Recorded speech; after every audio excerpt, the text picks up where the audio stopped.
Bonjour et bienvenue sur cette première vidéo de présentation de mes armes. Je vais commencer par ma 22 long rifle, une Marlin XT22. Une carabine que j'ai depuis maintenant 1 an et demi. Et je vais pouvoir vous la présenter et donner mon avis sur ses capacités. Tout d'abord, moi le modèle que j'ai pris c'est le modèle avec crosse en lamellé-collé. Elle est disponible aussi en crosse synthétique et en crosse synthétique camo. La version bois est aussi, j'ai vu sur certains forums, vendue avec une crosse en bois d'assez mauvaise qualité. Moi j'ai eu de la chance, c'est du lamellé-collé de très bonne qualité. Donc c'est une crosse Monte Carlo, hein, type Monte Carlo avec le busk un peu surélevé. Euh, Moi personnellement je l'ai même rehaussé encore un petit peu en mettant la cartouchière de crosse et en mettant dessous des couches pour rehausser.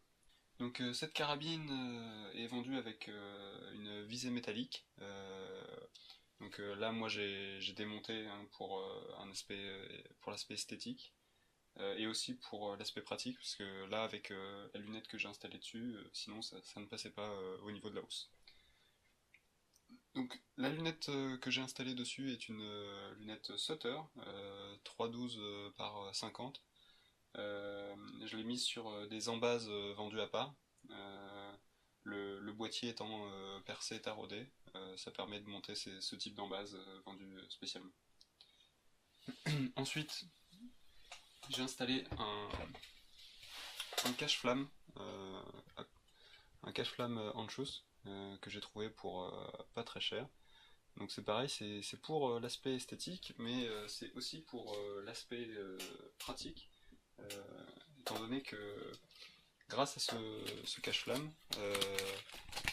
si j'utilise la carabine avec ou avec le silencieux que j'ai acheté, les groupements sont à peu près à la même hauteur. Ce qui permet de ne pas avoir à modifier les tourelles de la lunette, une fois le réglage fait.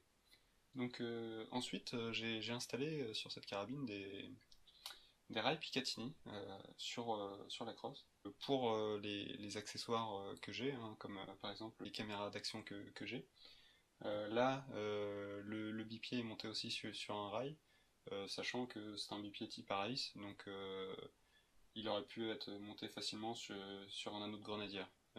Là, c'est aussi parce que c'est plus simple de faire comme ça. Après, bon, ce bipied, hein, c'est une copie Aris, de qualité assez basse. Pour du 22, ça suffit. Pour des plus gros calibres, malheureusement, ça ne va pas tenir le choc.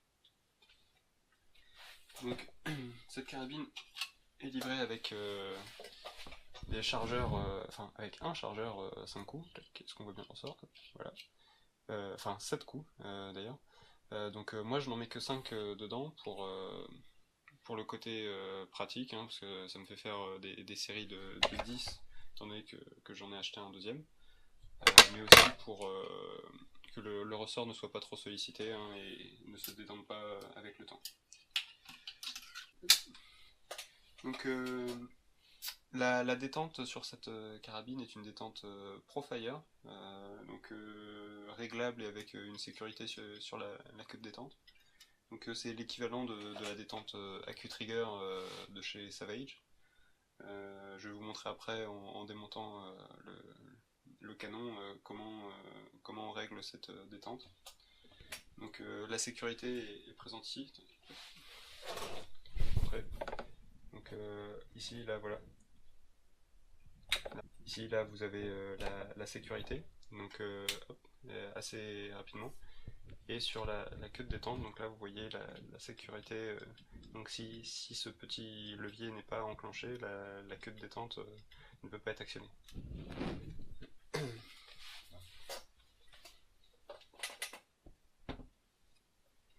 La culasse sur cette carabine en sortie de boîte est un peu dure.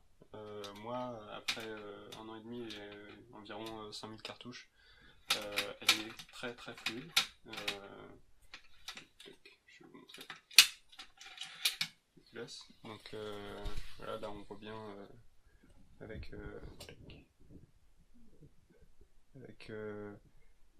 l'éjecteur aussi hein, et le percuteur, donc qui font très bien leur travail.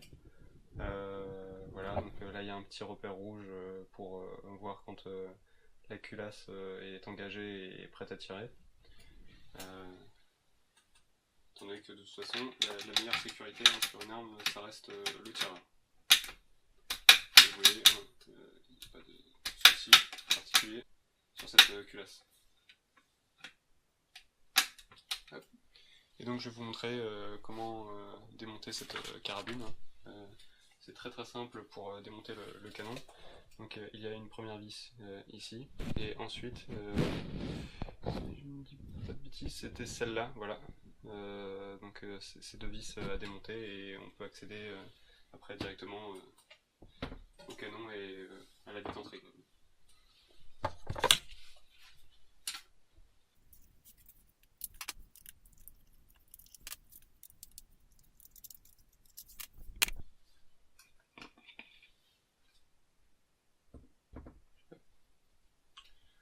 Et voilà, donc le boîtier. Donc ça se remet dans ce sens-là.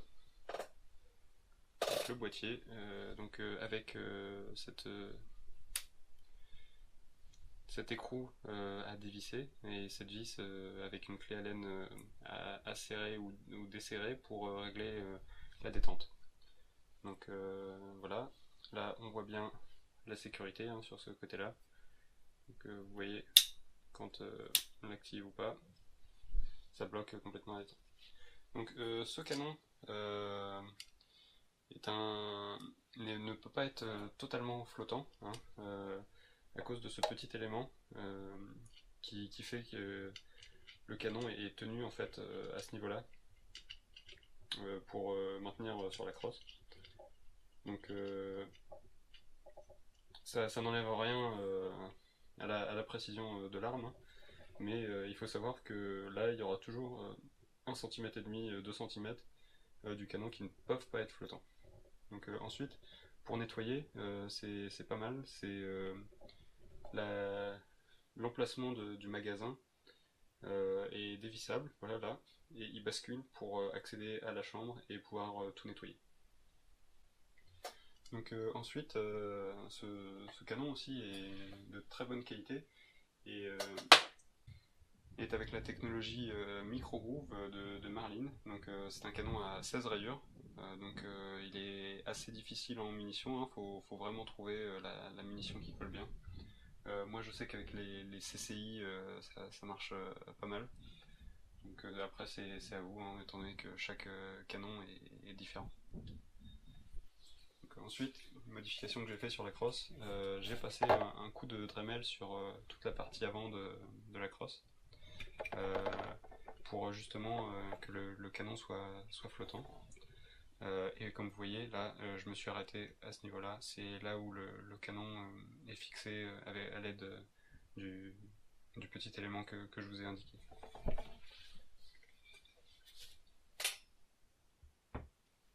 Et vous allez voir, c'est très rapide à remonter le canon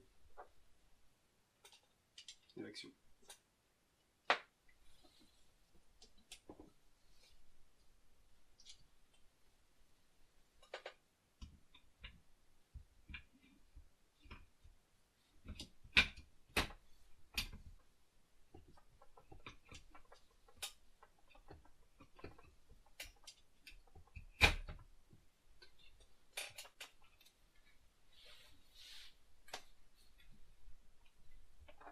Après, il suffit de remettre les deux vis qu'on a démontées précédemment.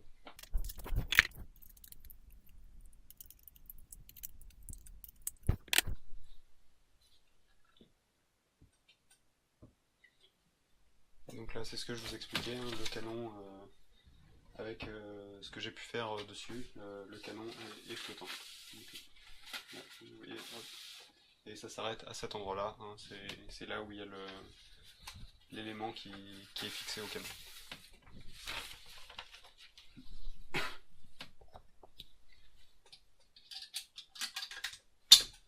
suite je vais vous montrer tac, au niveau de l'éjection de la culasse.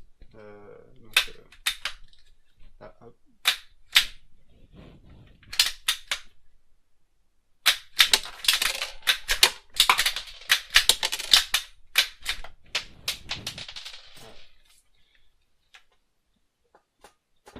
Donc, comme vous voyez, il n'y a pas de souci d'éjection. Là surtout que je l'ai nettoyé récemment à cause des résidus de plomb et de lubrifiant qu'il peut y avoir sur les munitions 22. Voilà, donc j'espère que cette vidéo vous a plu. Prochainement je ferai la vidéo du test en stand et avec les résultats sur cible. Abonnez-vous et n'hésitez pas à commenter cette vidéo ainsi que les autres.